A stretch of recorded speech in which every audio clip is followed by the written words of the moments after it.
Salut les enfants. Bienvenue dans le Social Club. Nouvel épisode, je crois que c'est l'épisode 10 d'ailleurs. Let's go. J'espère que vous allez bien. Cette semaine, épisode un peu kiff personnel pour le coup.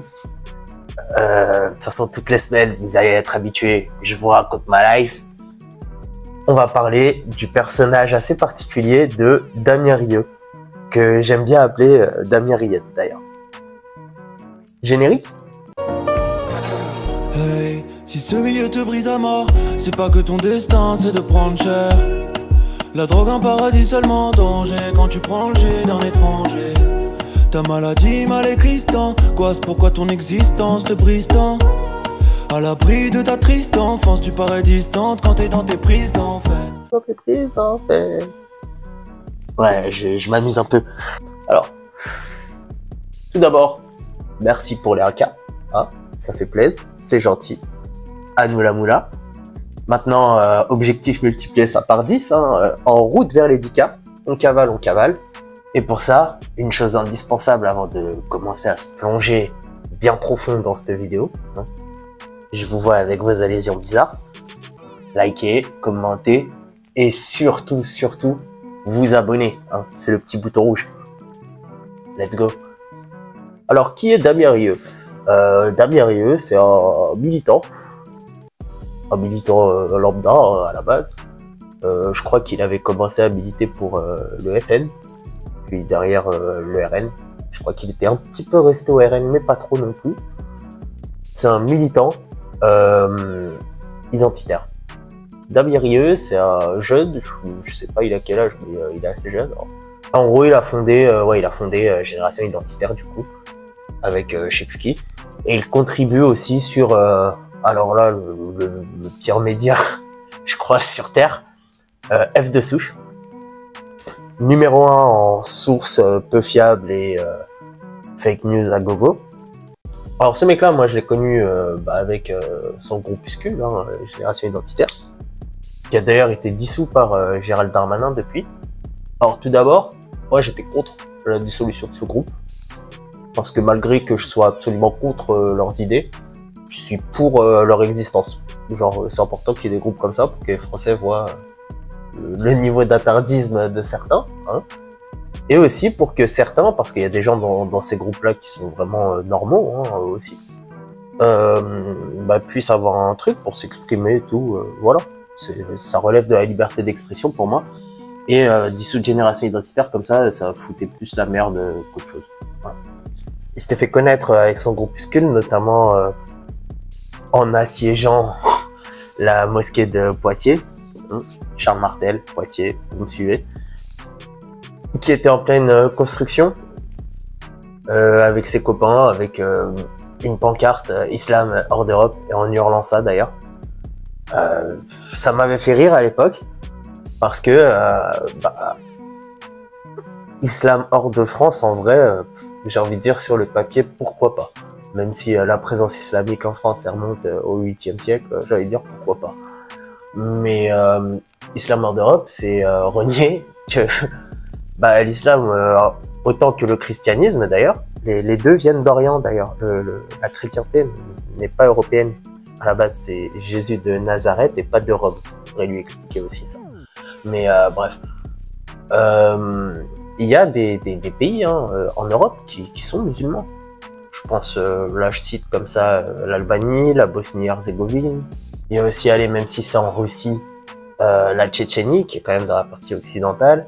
La Crimée aussi. Hein, la Crimée, qui d'ailleurs est en plein dans la merde. Je vais éviter de trop en parler parce que on est monétisé maintenant. Mais la Crimée, les Tatars, tout ça, pareil, c'est islamique. Et on peut aussi citer, bien sûr, l'influence qu'a eu le califat al-Andalus sur l'Espagne et même son architecture, notamment dans le sud. Je pense là tout de suite à l'Alhambra de Séville. Allez visiter ça au moins une fois dans votre vie, c'est magnifique. Cela étant dit, il s'était fait connaître avec son groupuscule, etc. Et derrière, du coup, avec son copain Pierre Sautarel, ils ont décidé de monter un truc qui s'appelle F de souche. C'est, si vous voulez, c'est une espèce de revue de presse qui dénonce, qui sort, soi-disant, hein, les choses dont les médias ne parlent pas. Et en fait, ce site, c'est juste un annuaire de ce que, bon, je vais être un peu vulgos, hein, ce que les Arabes et les Noirs ont fait dans la journée de mal. Genre, clairement. Et d'ailleurs, ce dont les médias ne parlent pas, mais F de souche, la plupart de leurs sources, c'est des médias, c'est des articles existants. Donc, à part reposter ce que les Arabes et les Noirs ils ont fait dans la journée, F de souche ne fait pas grand-chose. Et du coup, Damien Rieu, notamment via son compte Twitter, et c'est là qu'on va commencer à attaquer, c'est devenu un peu l'étendard du droitardisme, au sens propre du terme. Et lui-même, via son compte Twitter, c'est un peu devenu l'annuaire de ça. Alors, s'il le faisait bien, ça pourrait être intéressant, soit. Sauf qu'il le fait mal, et qu'il le fait dans un but pervers, en vrai. On dirait limite que ça l'excite, ce genre de truc. Et qu'il rêve d'une guerre, hein, clairement, en France. Voilà pourquoi, dans un premier temps, on va faire un peu le top entre guillemets, hein, le top de ces conneries via Twitter. C'est ces trucs qui m'ont le plus marqué, en tout cas. Vous êtes prêts? Abonnez-vous surtout. C'est parti. Tout d'abord, et on va commencer par ça, je pense, sachez que, et on en revient à ce que je disais, hein, sur en quoi l'affaire Benzema c'est aussi devenu un truc un peu politique. D'ailleurs, je vous invite à regarder ma vidéo là-dessus, parce que je vais pas m'attarder en explication. Damien Rieu a lui aussi foncé dans la brèche Benzema, mais à fond la caisse. D'ailleurs, il est attaqué en justice pour ça maintenant. Retour de bâton. Et donc, à l'époque, il avait partagé sur Twitter plusieurs photos de Benzema effectuant ce signe. Signe que tout croyant musulman fait, hein, c'est genre l'équivalent du signe de croix. Et il a associé cette photo à des cadres de d'A plus loin, je fais de mon mieux hein, pour la monétisation, ça c'est nouveau pour moi. Bref, il a associé la photo de Benzema à des cadres de ce groupuscule de gros détraqués barbus en train de faire le même signe, accompagné de la légende: est-ce que Karim Benzema essaye de nous faire passer un message? Donc déjà, il commence avec un niveau de conneries.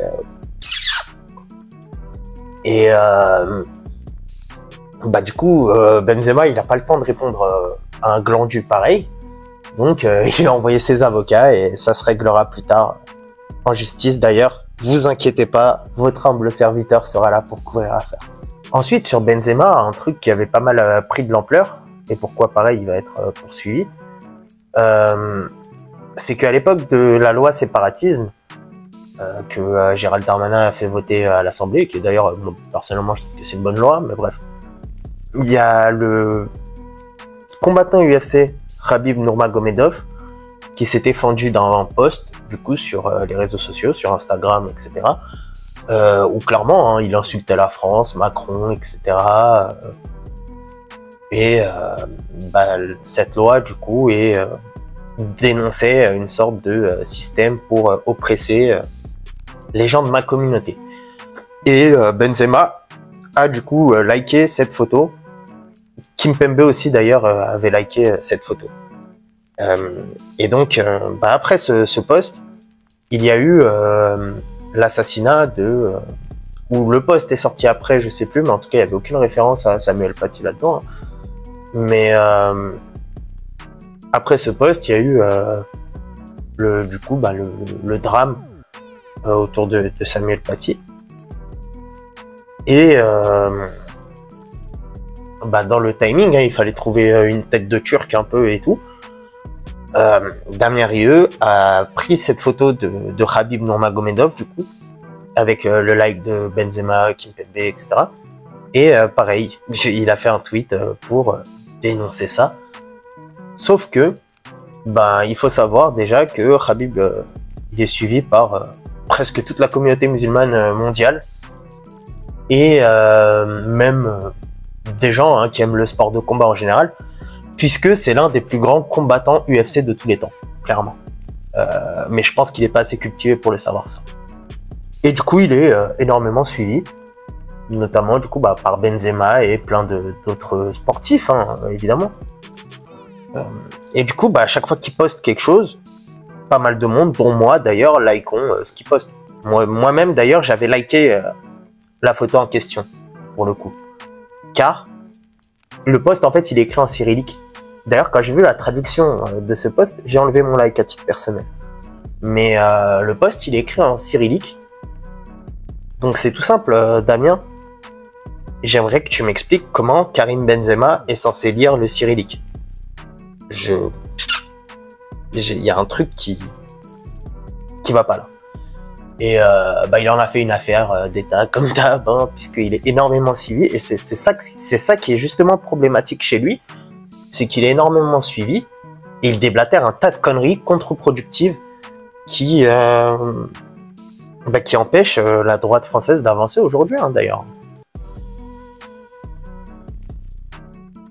En tout cas, tout ce qui est droitosphère, un peu tout ce qui est la sphère militante, puisque étonnamment, malgré toutes les conneries qu'il a pu sortir depuis, il est toujours énormément estimé et écouté, et considéré comme une source sûre, ce mec. Ah, je vous jure. D'ailleurs, même quand un droitard troll un peu sur un événement malheureux, hein, malheureusement, il tombe dans la brèche. Quand le premier ministre japonais Shinzo Abe a été tué par un taré, hein, clairement.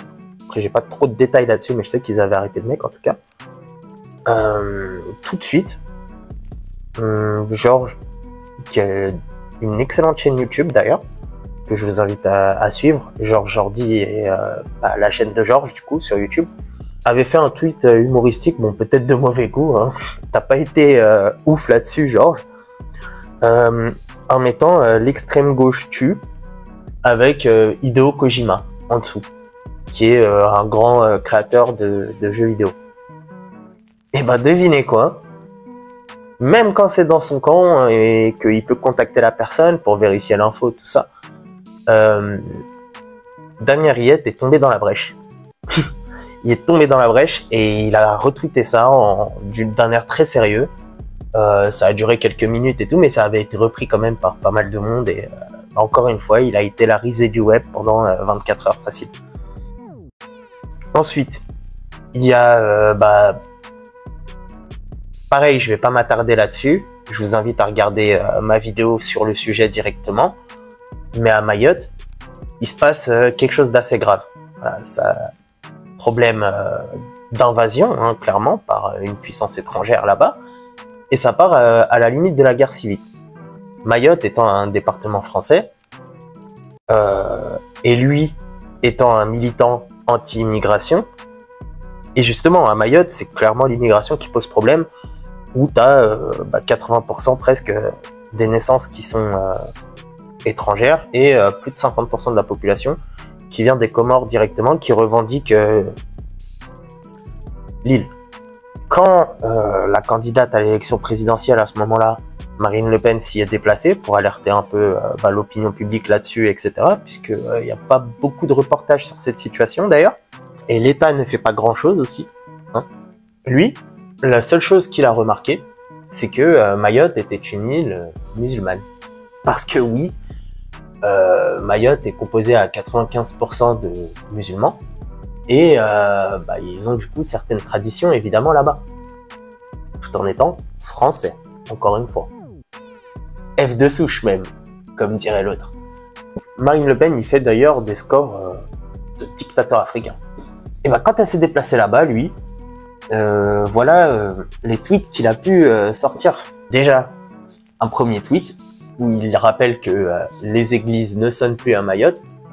Plot twist, il n'y a jamais vraiment eu d'église à Mayotte, car Mayotte n'a jamais vraiment été chrétienne. Ils ont toujours eu soit des rites païens et chamaniques, sinon c'est des musulmans. Donc il me semble évident qu'il n'y ait pas trop de cloches d'église à Mayotte. Il y a l'appel à la prière là-bas, par contre, car comme on a le concordat en Alsace-Lorraine, etc., il y a certaines dispositions prises hein, avec la laïcité, mais des cloches d'église, ça m'étonnerait. Mais en aucun cas, les chrétiens ils sont opprimés, car c'est un territoire français. Liberté de culte, tout ça. On va revenir sur la liberté de culte d'ailleurs. Ensuite, il y avait ce tweet sur les cadis, juges islamiques. D'ailleurs, je décris leur rôle dans ma vidéo justement sur Mayotte, où il tweet du coup, à Mayotte, les cadis, juges islamiques, y appliquent une partie de la charia. Bouh, ça fait peur. Et ben en fait non. Genre, en fait à Mayotte déjà de base avant la France, il y avait ce système hein, de juges de cadis. Et en gros c'est un peu même comme des chefs de village là-bas, des sous-maires quoi. Et quand la France s'est installée là-bas et que Mayotte est devenue pleinement française, ils se sont effacés et en fait ils ont gardé un rôle symbolique. Ils s'occupent surtout de ce qui est des affaires de contentieux dans une famille ou de divorce. Ils s'occupent aussi d'affaires d'héritage. Tout ça avec le Coran évidemment, hein, puisque c'est des juges islamiques, mais aussi avec le code civil, car Mayotte est française et ces gens savent qu'ils ont une loi à respecter. Il y a un cadre dans tout ça. C'est pas comment dire, c'est pas une enclave saoudienne, c'est pas devenu une enclave saoudienne Mayotte ou iranienne ou tout ce que vous voulez. Et du coup, ces concitoyens, encore une fois, je le rappelle, hein, ces concitoyens mahorais subissent une invasion migratoire là-bas. Hein. Je vous invite encore une fois à voir ma vidéo là-dessus ou à regarder des reportages là-dessus si vous avez pas trop envie de voir ma gueule, hein, on sait jamais. Mais c'est très grave ce qui se passe à Mayotte. Et lui, pour l'instant, c'est tout ce qu'il a relevé. Vraiment. Puis, dernier tweet, la polygamie est autorisée à Mayotte. Oui. Et j'ai envie de dire, et alors? La polygamie, enfin, à titre personnel, moi, j'ai rien contre la polygamie. Quand, évidemment, c'est pas un truc abusé, où le mec, il a 18 femmes et 40 gosses, etc. Mais quand c'est quelqu'un qui a les moyens de subvenir aux besoins de plusieurs femmes, et que toutes ces femmes sont d'accord, évidemment, dans un cadre religieux, hein, je vois pas ce qu'il y a de mal, en fait, quand c'est encadré. Et Mayotte étant musulmane et ayant déjà cette tradition de base en fait avant que la France elle arrive, c'est comme la corrida. La corrida d'ailleurs c'est autorisé encore en France là sur les mêmes principes, puisque sinon au niveau de la loi c'est illégal. Et oui, la polygamie est autorisée à Mayotte. D'ailleurs anecdote personnelle, j'ai moi-même un membre de ma famille qui a 2 femmes. Il n'habite pas en France du coup hein, évidemment. Et il est normal, genre. Je me permets pas de juger. Donc voilà, ce mec-là, même quand ça lui donne raison, clairement, puisque ce qui se passe à Mayotte donne raison à toute la droite nationale. Et d'ailleurs, c'est pour ça que, encore une fois, Marine Le Pen fait des scores de dictatrice africaine là-bas. Parce que, oui, il y a un énorme problème migratoire à Mayotte et les citoyens là-bas eux-mêmes le voient. Donc même quand et la gauche même à Mayotte n'est pas hypocrite. Même la gauche sur Mayotte n'est pas hypocrite. C'est ça le pire. Mais malheureusement, ces concitoyens qui sont victimes d'invasion migratoire, ils sont pas de la bonne confession. Donc, même quand ça lui donne raison, mais que les gens du coup sont de la mauvaise confession, ils trouvent un truc qui va pas. Notre petit Damien.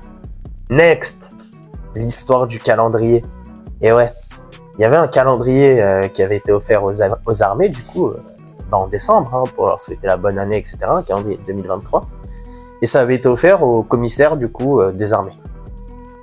Apparemment, un de ces commissaires des armées est un peu attardé, hein, puisqu'il a décidé de prendre le calendrier qu'il a reçu en photo et de l'envoyer à Damien Riette pour qu'il puisse en faire la promo sur son compte Twitter. Et là, il dénonçait le fait que se trouve une femme voilée sur ce calendrier. Sauf que, plot twist, j'ai pu m'entretenir avec un haut gradé de l'armée moi-même. Et en fait, cette femme sur le calendrier, c'est une combattante kurde. Les Kurdes ayant été en première ligne face à l'État islamique, hein, ils ont sauvé tes fesses, Damien, n'oublie pas. Je pense que c'est normal de mettre... et d'ailleurs, sur ce calendrier, il y a plein d'alliés internationaux hein, de la France. Il y a aussi des soldats... comment ça s'appelle? Il y a des soldats maliens, il y a des soldats... bref, il y a des soldats de toutes les origines et tout, etc.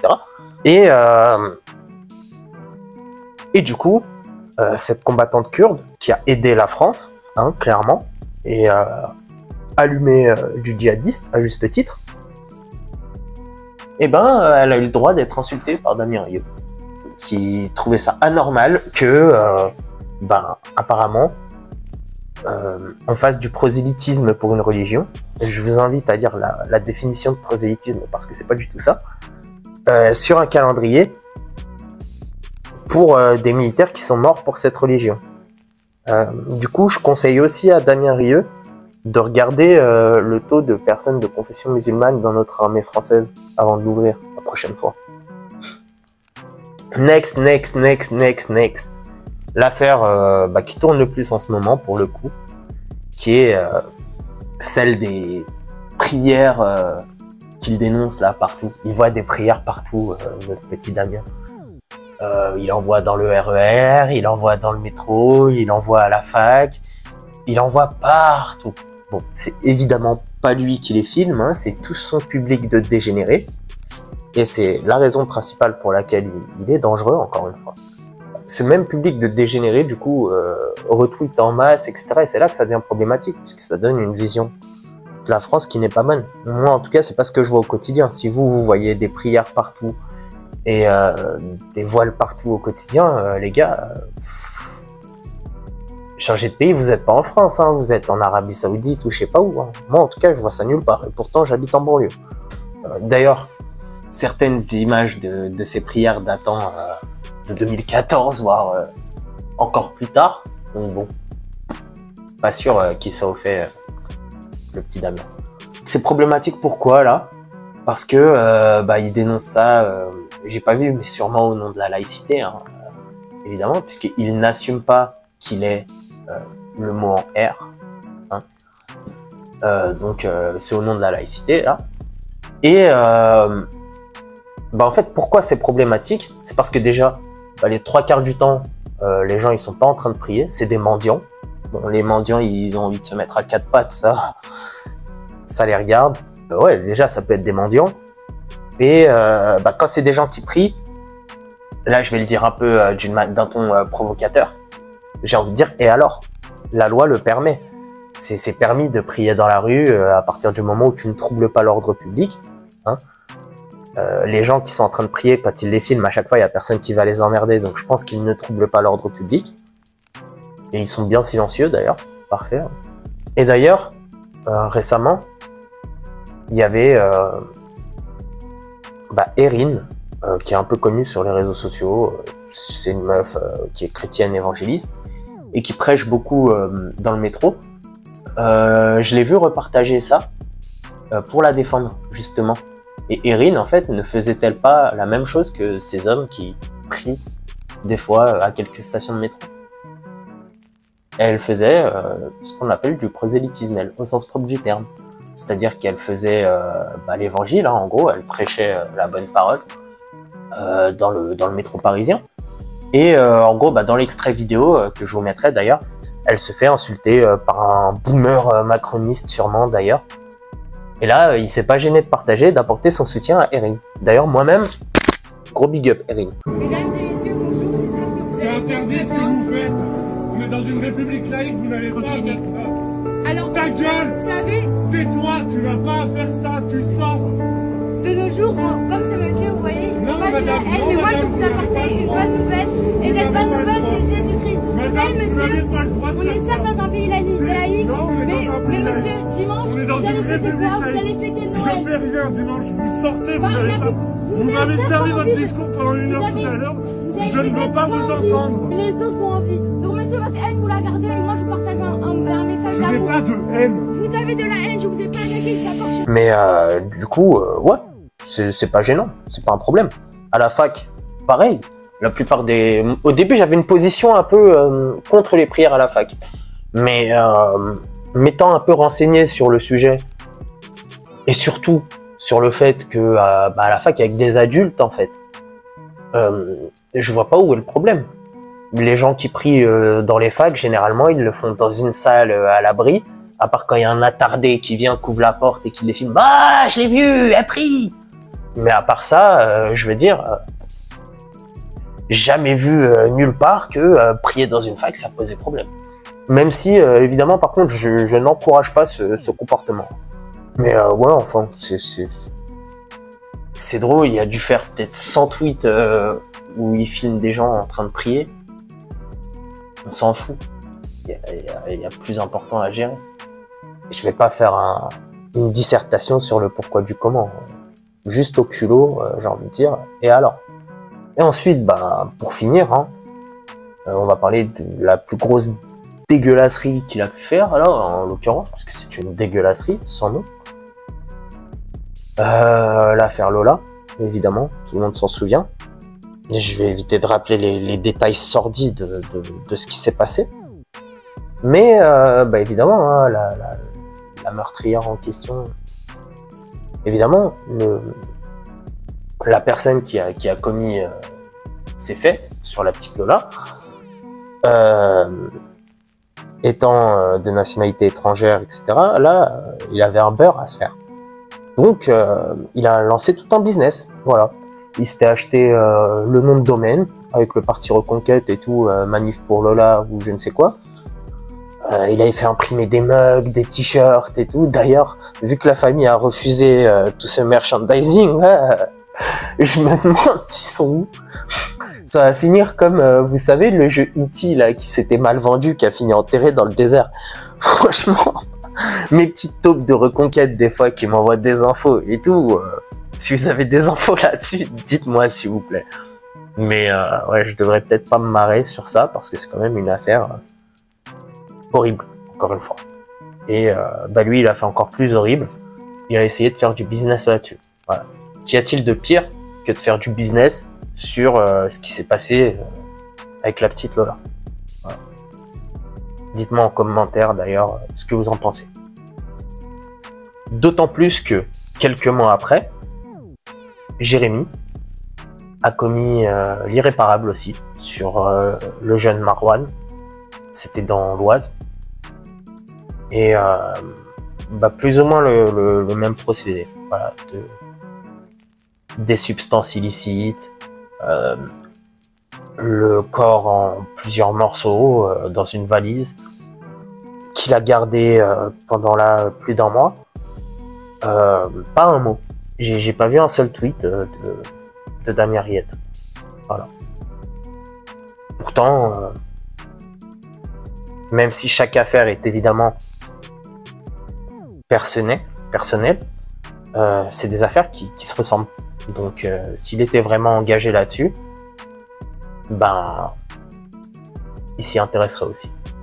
Pour conclure, hein, vraiment conclure, et bah, je ferai une seconde partie, parce que je vois que la vidéo, elle est assez longue quand même. Je ferai une seconde partie pour sûr, avec des détails un petit peu plus croustillants, hein, je vous le garantis. Faites-moi péter les stats là-dessus, et puis on verra. Si le sujet vous intéresse, et si vous voulez une partie 2, commentez, surtout. En fait, pour conclure, voilà. Ce qui va pas avec Damien Riette, c'est qu'il n'assume pas qu'il est le mot en R. Et tant qu'il n'assumera pas qu'il est le mot en R, bah, j'aurai que du mépris pour lui, en fait. Alors que il a quand même fait certaines choses respectables, voilà, des enquêtes qu'il a pu faire, comme par exemple celle sur Ikea, qui était pas mal. Des choses qu'il dénonce, comme Ceuta, ce qui se passe à Ceuta et Melilla. Lui, il est pour rendre Ceuta et Melilla, 2 enclaves espagnoles au Maroc, qui servent aussi de passerelle vers l'Europe, et qui sont injustement colonisées actuellement par l'Espagne. Hein. Là-dessus aussi, il est intéressant, par exemple. Mais bah, trop de déchets, en fait, dans son travail. Et bah, j'ai perdu toute estime pour lui. Puisqu'à une époque, vraiment, je suivais ce qu'il faisait, malgré nos divergences. Hein. Moi, comme je l'ai dit en préambule, j'étais contre la dissolution de son groupe, hein, encore une fois. Mais bah, plus le temps est passé, en fait, plus j'ai vu son droitardisme. Du coup, ouais, c'est le genre de mec qui dissimule son mot en R par bah, un combat identitaire, gna gna gna gna gna gna. de lanceur d'alerte, blablabla. Bref. Mais d'ailleurs, je l'ai jamais entendu dire un mot sur aussi, pour bien évidemment, encore une fois, appuyer sur le fait qu'il soit le mot en R. Je l'ai jamais entendu dire un mot sur la situation aux Antilles, voilà, sur les scandales avec le chlordécone, sur l'eau potable qui n'est pas disponible partout, sur les coupures de courant là-bas. Je l'ai jamais entendu dire un seul mot là-dessus. Ce qui prouve qu'il a quand même un problème avec la couleur de peau. Et ces gens-là, tous les gens de toute façon, bah, c'est pour ça que j'avais fait l'épisode du coffee shop hein, sur Tanguy David aussi. Les gens qui ne s'assument pas, moi j'en ai horreur. Voilà. Et je pense même qu'il restera mauvais. De toute façon, il est déjà mauvais, mais il restera vraiment mauvais tant qu'il assumera pas son mot en R, tout simplement. Quelqu'un par exemple comme Daniel Conversano, hein, avec qui je suis totalement opposé, bah je rêverais de m'asseoir avec lui, boire un petit coup, discuter tranquille, opposer nos idées, puisqu'encore une fois je pense l'opposé de lui, hein, j'ai une vision de la France totalement différente de lui, je vous rassure. Mais au moins lui il assume son mot en R, hein, Daniel. Il passe pas par quatre chemins et c'est un personnage beaucoup plus intéressant en tout cas que Damien Riette. Voilà. Si un identitaire passe par là, on sait jamais. Va suivre KB sur sa chaîne F2 News. Va suivre Daniel Conversano. Mais suivre une zoulette comme Damien Riette, tu vaux mieux que ça, mon sistra. Voilà. Des bisous à tous. Merci d'être resté jusque-là. N'oubliez pas de vous abonner, de liker, de commenter. Je ferai une deuxième partie le plus vite possible. Ciao, ciao!